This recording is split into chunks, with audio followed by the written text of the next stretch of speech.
ఇవగామి style planted aquarium part 1. ఇవగామి స్టైల్కి సెరూరాక్స్ అయితే పర్ఫెక్ట్గా set అయితే.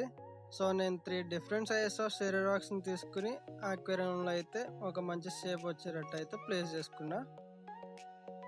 తర్వాత అక్వేరియంలో 1/2 ఇంచ్ ఆక్వా సాయిల్ని అయితే ఫిల్ చేసుకున్నా. రాక్స్ని కూడా అయితే సేమ్ అదే పొజిషన్లో అయితే ప్లేస్ చేసా.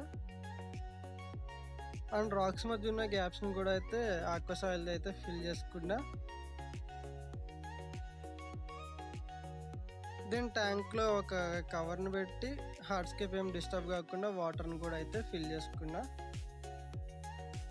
అండ్ వాటర్ చాలా క్లౌడీగా అయితే అయిపోయింది.